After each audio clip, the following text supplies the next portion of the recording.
A continuación presentamos Escuela de la Familia, un programa de Fundación Educacional Collahuasi. Mejorar la educación es compromiso de todos. Hola, pero ¿cómo está usted? Gusto de saludarle. Hace una semana que no estábamos conectados, y yo aquí durmiendo en el dial, esperando que llegara el día. Me levantaba y decía, no, todavía no. Me atreví a mirar entre un punto y otro del dial a ver si usted estaba por ahí, porque nos gusta hacer radio para mejorar la calidad del vínculo entre apoderadas, apoderados y nuestros escolares. Y si usted que nos escucha no es apoderada, le aseguro que conoce a una sobrina, un primo, su compañera de trabajo, el compadre de ahí de la vuelta, o la señora del almacén, ¿no es cierto?, que sí tiene a niñas, a niños que están de escolares. Todos podemos ayudar a nuestros escolares pero particularmente a nuestros apoderados, para que puedan mejorar ese vínculo. Y con este micrófono andamos por tantos lugares buscando gente que nos pueda aportar en estas reflexiones, así que muy agradecida siempre de quienes se suben arriba del carro para que aquí, en la región de Tarapacá, podamos mejorar significativamente esa calidad de vínculo. En las 15 regiones del país tenemos el mismo problema que nos cuesta, porque tenemos tantas angustias con las que a veces vivimos a diario. Estamos viviendo una vida rápida, el transporte público no nos ayuda mucho. En las zonas rurales a veces son tan largos los trayectos. Pero bueno, hay problemas, pero aquí estamos para poder en conjunto abordar distintos temas que hacen a esta relación con nuestros escolares. Sabemos que las familias son muy diversas. Algunas están compuestas por mis hijos, los tuyos y los nuestros. En otras es solo la abuela, que se quedó con los nietos, con las nietas. También fíjese que hay familias en que es la vecina la que se ha hecho cargo de la escolaridad de los niños, porque la madre, jefa de hogar, está con mucho trabajo, llega tarde y no alcanza a revisar tareas, a incentivar a los niños con el conocimiento, con la formación.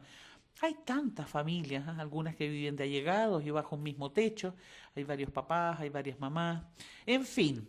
Lo importante es que aquí en la radio nuestra preocupación central es cómo mejorar el vínculo con apoderadas, apoderados y nuestros queridos escolares. Y en el día de hoy lo que queremos es que cada mujer y hombre joven, ¿no es cierto?, tenemos que tener esa conciencia, tiene distintas maneras de aprender. A algunos les basta con leer rápido y comprenden rápidamente lo que están estudiando. A otros, en tanto, les cuesta más. Hay quienes se concentran en clase y requieren estudiar menos de forma complementaria a lo aprendido en el aula, porque bastó la concentración para aprender gran parte de lo que en esa materia nos querían transmitir. Algunos son de libros y andan siempre con un libro, van al baño con el libro, esperan el bus, ¿no es cierto?, con un libro. Hay otros que son más del conversar, y es en el conversar con adultas, adultos, con gente de la edad de ellos, que más aprenden, fíjese. Hay otros que son de las pantallas, están siempre frente a una pantalla, la del celular, la del iPad, la del computador, en fin. Hablemos de diversidad, ¿le parece? De diversidad de aprendizajes, de distintas formas que tienen nuestros estudiantes de aprender. Acompáñeme. Vamos a la ciudad de Santiago, súbase a la radio y vamos a internarnos en la Universidad de Chile. Ahí hay un núcleo, Juventudes en Temas en Educación y Juventud. Hay una psicóloga que investiga en estos temas, ella es magíster en sociología, y yo con ella quiero hablar de la diversidad de formas que hay de estudiar, de aprender en la vida de nuestros escolares.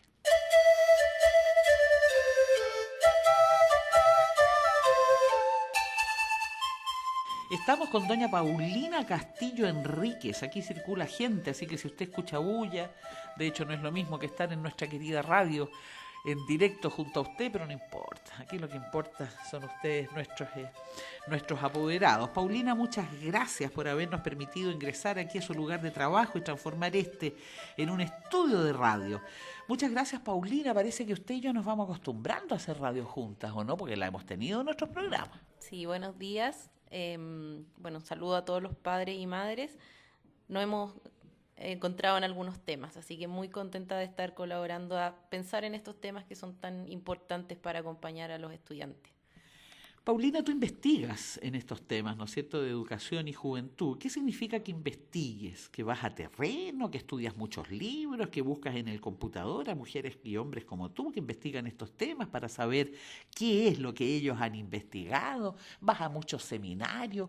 ¿Cómo es la vida de unas mujeres psicólogas, pero con una maestría o un magíster en sociología? O sea, usted de la psicología después se me pasó a la sociología. En dos palabritas, ¿cómo se investiga? ¿Cómo se sabe más? ¿Cómo se le busca respuesta a tanta pregunta que uno se puede hacer a propósito de nuestros grandes, jóvenes, mujeres y hombres, particularmente en la región de Tarapacá? Sí, la investigación, bueno, tiene diversas también espacios desde donde tomarse. Por ejemplo, una manera es conocer la experiencia de las personas las cuales tú quieres aprender, escuchar a niños, escuchar a jóvenes, escuchar a padres, conocerlo, ir a su espacio y estar con ellos.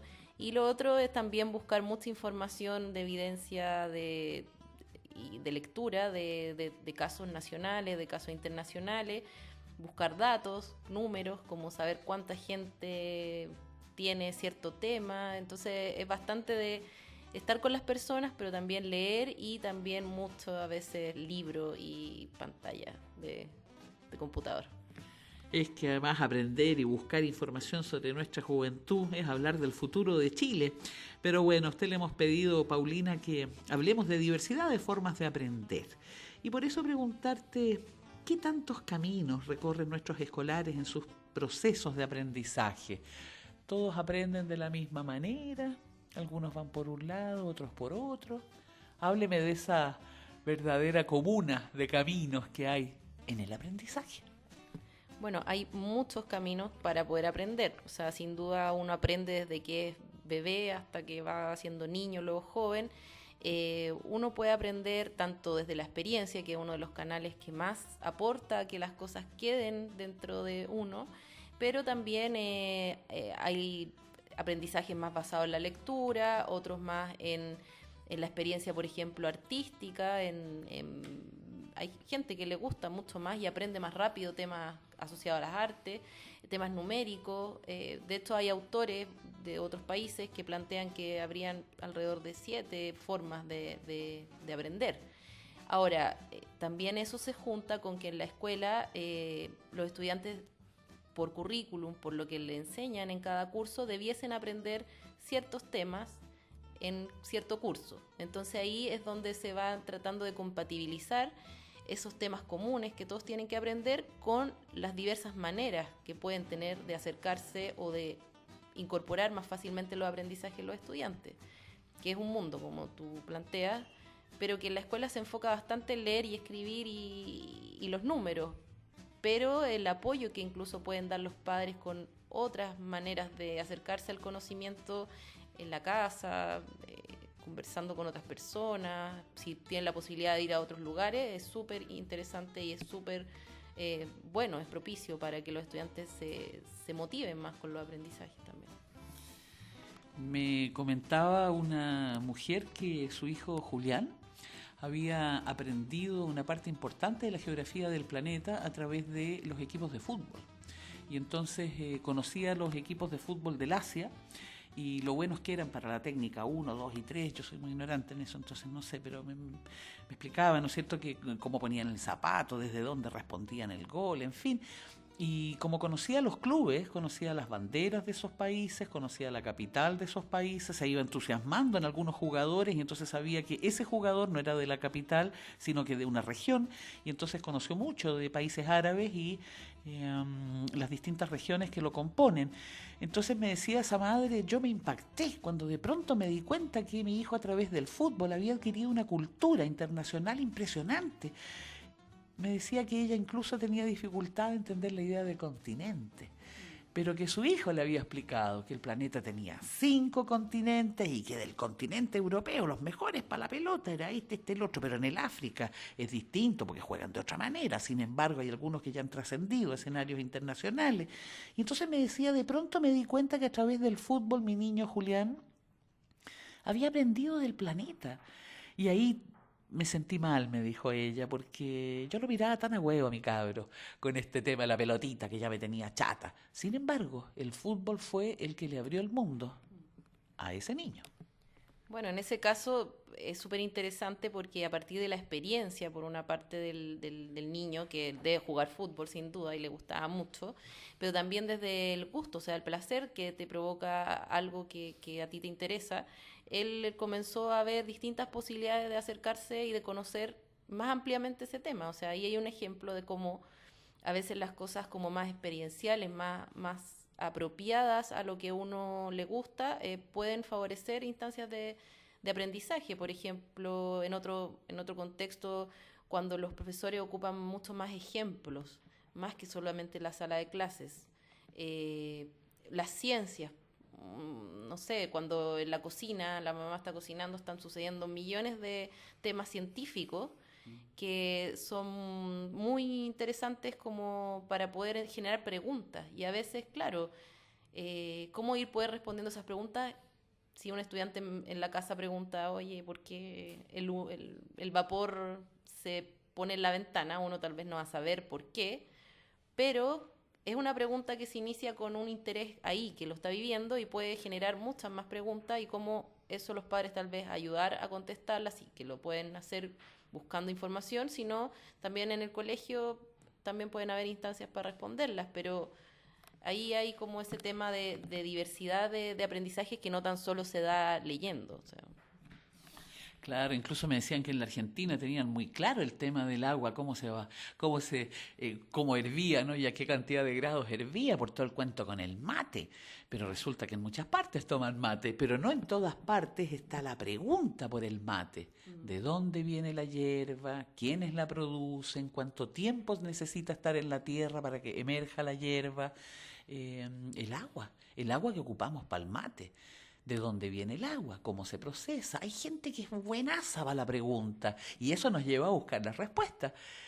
Y hay jóvenes que cuando empiezan en la etapa de la pregunta, tanta niña que anda todo el día preguntando, lo único que uno transmite, córtela con la tontera, dice uno, ya me tiene chata de tanta pregunta, cuando ese es un momento maravilloso que ojalá marque la vida de esa niña. Claro.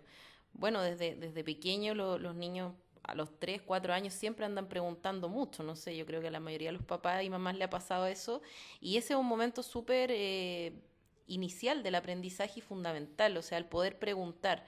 Y tal vez los padres y madres no van a saber la respuesta, incluso a veces los profesores también se quedan como sin saber la respuesta precisa, pero no cortar la pregunta, sino más bien preguntémosle a otra persona, preguntemos juntos, busquemos ahora que hay internet, busquemos en internet, conocer las páginas que tal vez ayudan a conocer mucho más profundamente, porque hay páginas y páginas también, pero la pregunta es fundamental, porque ¿qué pasa? Si yo o alguien niego la respuesta a una pregunta o digo, deja de preguntar, es como cortar un poco la curiosidad y al final todos y todas aprendemos o nos acercamos a las cosas por curiosidad y el mundo es muy amplio, entonces, ¿para qué acortar esa amplitud y esa curiosidad que puede llevarnos a conocer muchas cosas de manera diversa y no tan solo con lo que tiene que hacerse en el colegio respecto a las notas y a la competencia, que es fundamental para seguir los caminos del estudio, pero el aprendizaje fundamentalmente se basa en poder tener esa curiosidad y acercarse a las distintas cosas del universo que siempre uno tiene algo que no sabe y que no va a saber. Con Paulina, nuestra invitada de hoy, Paulina Castillo Enrique, psicóloga y magíster en sociología, estamos conversando de la diversidad de formas que hay de aprender.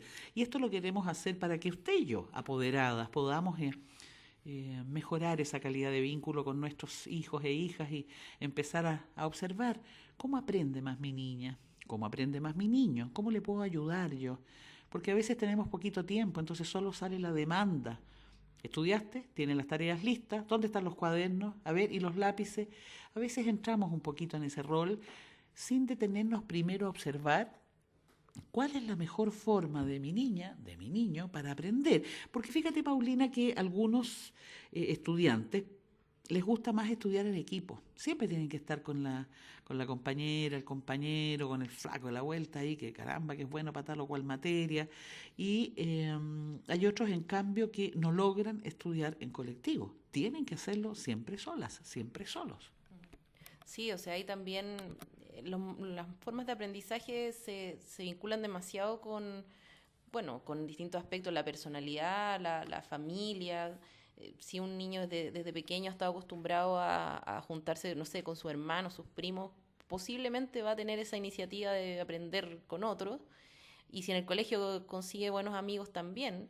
Y otros efectivamente son más de trabajar solo. Yo creo que es bueno que uno como padre, como madre, les pueda decir que hay distintos momentos, porque sin duda hay momentos que uno tiene que compartir con los otros y le van a hacer trabajos grupales igual.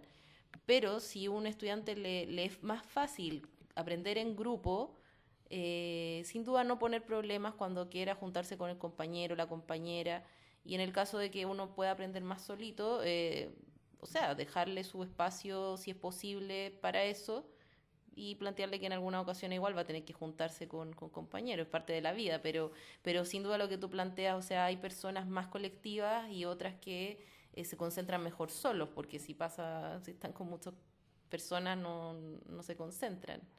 Pero es fundamental también el ir desarrollando esa posibilidad de aprender en conjunto, o sea, los colegios.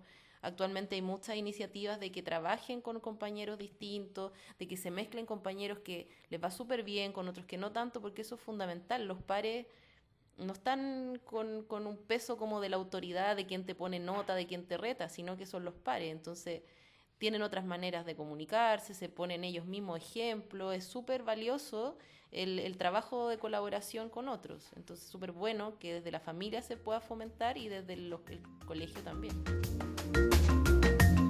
Estamos presentando Escuela de la Familia, un programa de Fundación Educacional Collahuasi. Yo le agradezco tanto a usted que esté en la sintonía. Sabe que no lo pude creer, ¿eh? De repente miré el reloj. ¿Sabe que han pasado 15 minutos? Incluso en este minuto son 16 minutos que han pasado conversando con Paulina Castillo Enrique, psicóloga, magíster en Sociología de la Universidad de Chile. Ella lleva ya algún tiempo investigando temas ligados a la educación y la juventud. Va a terreno, estudia libros, va a seminario, publica artículos, porque su foco es la educación y los jóvenes. Entonces nosotros dijimos, genial, vamos a conversar con ella, porque intuimos que hay diversidad de formas de aprender en la vida. Y a veces a nosotros los apoderados nos cuesta conocer cómo estudia mi niña, mi niño, cuál es la mejor forma que tiene de aprender y entonces actuar en consecuencia y apoyarlo en eso. Y más bien lo hacemos al revés, pues tendemos a exigirles que estudien como yo quiero, a la hora que yo quiero, en esa mesa, no en otra. En fin, en ciertas circunstancias, cuesta eso de observar y aprender más sobre nuestros escolares para ver cómo ayudarlos. Porque antes de la pausa hablábamos que hay jóvenes que estudian más en grupos, en colectivos, como más aprenden. Entre medio se ríen, se cuentan una talla, en fin, hacen distintas cosas, escuchan música, pero esa es la mejor manera para ellas y ellos de aprender química, biología, física, quién sabe qué materia. Y ahí nosotros pensando que si están escuchando música quiere decir que no están estudiando. Tenemos tantas dudas e inseguridades que por eso es bueno para nosotros salir a buscar profesionales que nos puedan ayudar, porque usted y yo tenemos los mismos miedos, las mismas angustias, pero está la radio, esta maravilla que podamos comunicarnos para ayudarle semana a semana en reflexiones que hacen a cómo mejorar el vínculo con nuestros escolares.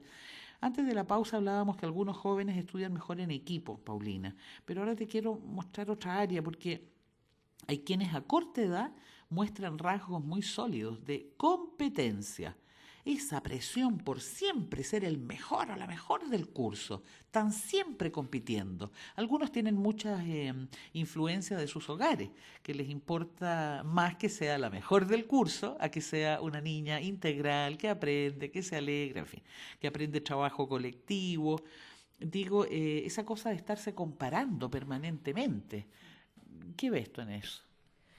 Bueno, como hablábamos, la escuela muchas veces también incita a eso, o sea, sin duda las notas son como una escala de la cual uno podría compararse con los otros, si a uno le da más bien, a otro más mal, pero sin duda es bueno que los niños tengan algún estímulo que lo incite a aprender más o que quieran seguir caminos de estudio a más largo plazo, pero también hay que tener súper en cuenta esto del aprendizaje integral, o sea, de ser una persona integral, porque si solamente uno se basa en la competencia, y el mundo, bueno, está bien también en ese camino en algunas áreas, pero tengo que saber trabajar con otros, tengo que saber escuchar a otros, tengo que saber a conocerme a mí mismo también, y para eso uno necesita otros tiempos u otros estímulos que no están solo la nota o el compararme, implica el escuchar a otros y el poder también plantear mis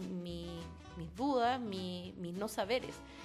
A veces cuando se fomenta mucho la competencia, los niños o las niñas terminan no diciendo que pueden no saber algo, o sea, siempre lo están buscando solo, y también genera un camino bien solitario. Hay carreras y hay trabajos que pueden llegar a ser más solitarios, pero sin duda la escuela es súper importante también como espacio de formación de personas, como el aprender valor, aprender el respeto a los otros, y la competencia es un aspecto, pero si uno se queda solo en eso, puedo generar estudiantes que no miren al de al lado, que solamente vean lo que ellos quieren obtener, y el respeto es algo que necesitamos, el respeto y la diversidad, algo que necesitamos desarrollar muy profundamente en la actualidad. Lo otro que estaba pensando Paulina Castillo Enrique, psicóloga, magíster en sociología, tiene las dos disciplinas, la psicología y la sociología, porque a propósito de psicología, hay rasgos psicológicos que influyen. Fíjate que algunos crecen con la idea de que las matemáticas, por ejemplo, son para genios, son difíciles, son complejas, y más allá de las características del alumno o del alumno, crecen con esa idea en su cabeza, por lo tanto le ponen un par de números y se marean, como la sopa con la Mafalda, que veía sopa, esa niñita, ¿no es cierto?, que veía sopa y se marea entera, porque como no le gustaba. Cuando las matemáticas están en el fútbol, las matemáticas están en la música, las matemáticas hoy día son un lenguaje que está presente en buena parte del quehacer humano, por lo tanto, si crece con esa idea de que la matemática es para genios, vamos a tener que hacer algo por nuestra niña, por nuestro niño, por de pronto nunca retarla, pero sí ver cómo le acercamos la matemática nuevamente, porque en algún minuto alguien le dijo, y ahí creció con esa idea, que la matemática era para genios. ¿Qué dice usted? Claro, bueno, la matemática, como planteas tú, está en todas las cosas de la vida cotidiana, o sea, está en el supermercado, está en para comprar, para vender, uno tiene que saber matemática y ya sabe un proceso matemático. En el fútbol, los niños que saben y que ahora están, si estamos en contexto de fútbol actual por la Copa, saben quién está por sobre de quién, cuántos puntos tiene que tener para pasar, todo eso es matemática, y sin duda, si se fijan, es muy desde como la experiencia en los aspectos de la vida cotidiana, o sea, no alejar las disciplinas de aspectos que uno ocupa al día a día, porque si uno se queda con ese sentir que las matemáticas son para los genios, está anulando un montón de conocimientos matemáticos que podemos tener todos, y sin duda es súper importante que se puedan resaltar. O sea, muchos niños saben matemática y porque no saben responder una pregunta en una prueba no es que no sepan. Otro aspecto, Paulina, que te queríamos preguntar aquí en la radio, porque hay apoderados que se angustian cuando la profesora o el profesor les anuncian que su escolar muestra deficiencias en determinadas áreas del conocimiento. Y ahí se va uno a la casa con la angustia, el colon, se hincha la pancita, porque uno dice, ¿y ahora qué voy a hacer con este cabro que más encima la profesora dice que en castellano, que en lenguaje más bien, en lenguaje y comunicación, y le da súper mal? ¿Qué hacemos con esa angustia que a veces se produce en nuestros apoderados respecto de cuando en el colegio nos informan que mi querido niño o niña no va muy bien?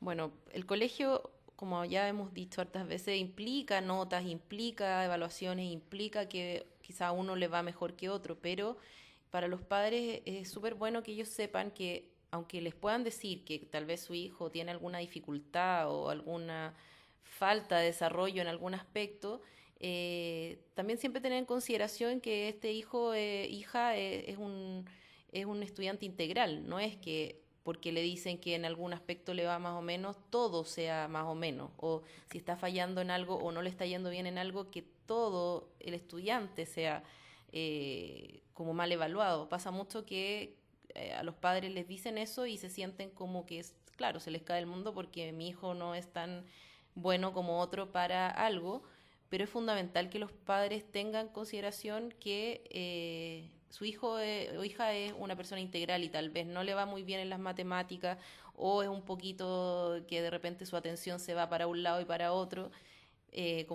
pero es un buen compañero, pero un buen hijo, juega con los amigos, comparte, no le pega a los hermanos, no sé, son distintas cosas que igualmente son importantes y que los conocimientos se pueden ir fomentando por otras líneas de acción, por ejemplo el juego, ver series o buscar cosas en internet que ahora a tantos niños les gusta. Me queda exactamente un minuto y medio, pero cómo no aprovechar, Paulina Castillo Enríquez, ya que estamos al aire aquí, ni más ni menos que en la región de Tarapacá, hacerte una pregunta, que hemos venido a la ciudad de Santiago para grabarte aquí en la Universidad de Chile, donde está tu centro de estudios de investigación, junto a otros investigas respecto de los jóvenes y la educación. Por eso que vinimos de inmediato. A veces como apoderados pensamos que todos los escolares deben ser iguales. Buenos para estudiar, buenos para competir, buenos para estar atentos en clase, ser ordenados con sus cuadernos, el lápiz jamás le faltó, los zapatitos limpios a clase. Digo, nos cuesta asumir que cada ser humano es distinto a otro, en sus capacidades y en sus dificultades. La pregunta es cómo le hacemos para con ese ser humano que se me está desarrollando, yo como adulta, colaborarle en lo que más pueda para contener todas esas capacidades y ver cómo enfrentamos las dificultades, porque todos los seres humanos somos muy distintos. Sí, o sea, sin duda que tener en conciencia estas diversidades y dificultades que todas las podemos tener, o sea, van a haber estudiantes que les va a ir mejor en algo, otros que no, y el día de mañana también van a haber diferencias. Yo voy a estar con compañeros de trabajo de cualquier lugar que van a tener más algo, por ejemplo, más dinero o menos, o van a tener más amigos o menos, pero no fomentar tanto la competencia, sino fomentar el también en qué tema yo me desarrollo bien y cómo puedo ir mejorando los otros, pero fortalecer siempre ese punto en el que a los niños y a las niñas les va bien. Siempre hay algo, y si yo resalto eso, puedo tener mucho más camino para ir avanzando que si yo resalto en lo que me está yendo mal. Si yo quedo así como tú no estás haciendo esto, estoy encasillando a un niño en lo que no está haciendo, pero es mucho más potencial, humanamente hablando y educativamente hablando, el resaltar los aspectos que sí tiene bueno y fomentar que eso se vaya avanzando en otras áreas. Doña Paulina Castillo, un placer haber venido aquí a su lugar de trabajo, porque desde su lugar de trabajo de investigación científica respecto de temas de educación y juventud, que su foco hoy sean nuestros jóvenes de la región de Tarapacá y particularmente los apoderados, cómo mejoramos el vínculo en esa relación de adulto y de apoderado con nuestros escolares, se lo agradezco muy significativamente. Nosotros nos vamos, pero no se crea, somos un equipo de gente con nuestra periodista productora Fabiola Gutiérrez, con quienes hacemos estos programas. ¿Y qué nos vamos? Nos vamos no para despedirnos de usted, porque nunca dejamos de pensarle durante la semana. ¿Por qué? Para volver la próxima semana, este día y en este mismo punto del dial, en este horario, con más temas para mejorar el vínculo entre apoderados y escolares. Nos vamos, muchas gracias, y la próxima semana nos encontramos nuevamente. Gracias. Hemos presentado Escuela de la Familia, un programa de Fundación Educacional Coyahuasi. Mejorar la educación es compromiso de todos.